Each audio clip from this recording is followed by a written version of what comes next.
I have my finished block.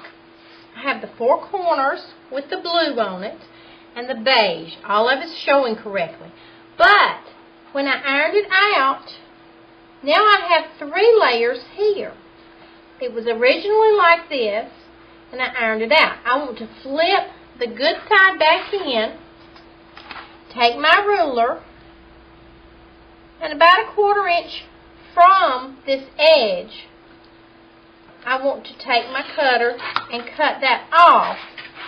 And now we have a completed corner. Do the next one that way. Fold the good one in. Make sure you don't cut off the wrong one.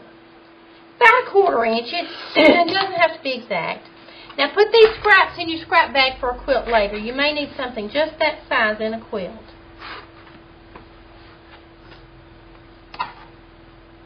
Get these corners cut off. And then we'll have our first snowball block.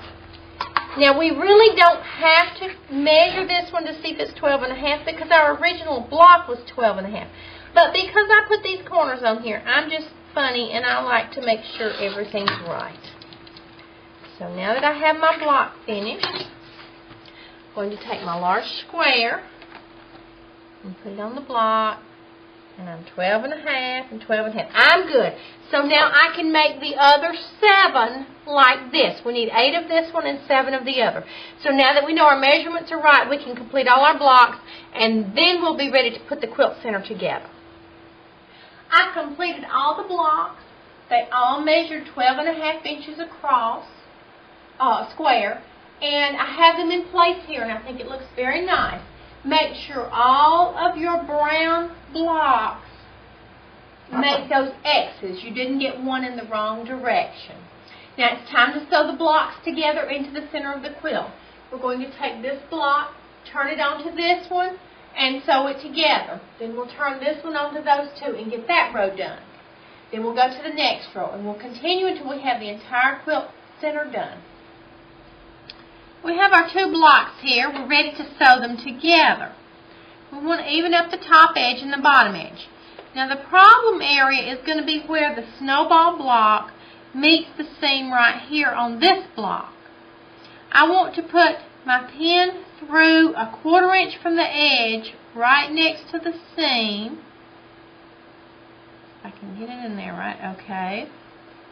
And then go through this seam where the snowball block is, about 1/4 inch from the edge where that seam is.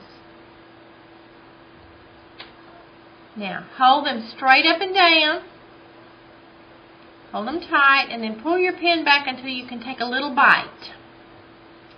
Do the same thing on the other side. Right in this seam, about 1/4 inch from the edge on both of them. Stand it straight up and down, pinch it tight, pull back, and take a little bite.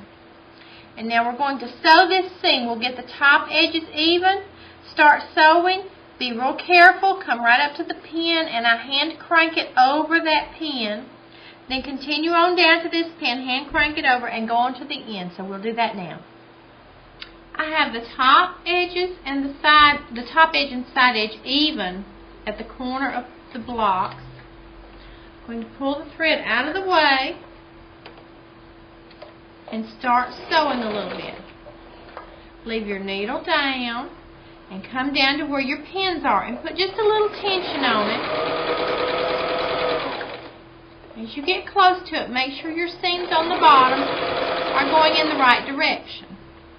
Just give it a little peek under there. And I have the snowball block on the bottom.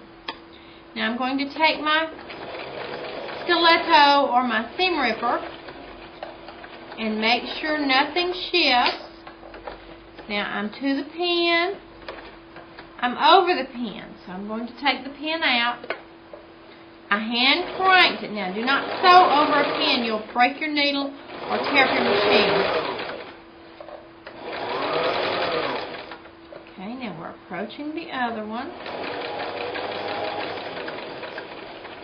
Just ease your foot off the pedal until you go real slow. When you get to the spot, hand crank, go over, take a couple of stitches. Now go to the bottom, get the bottom corners even. And I just shifted that a little bit. There we go. I didn't have my needle down. Make sure they come out even at the bottom.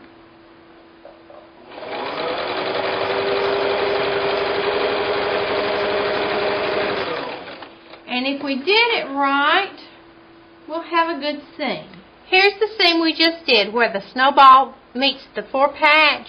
I think that looks pretty good, so we'll continue putting these blocks together.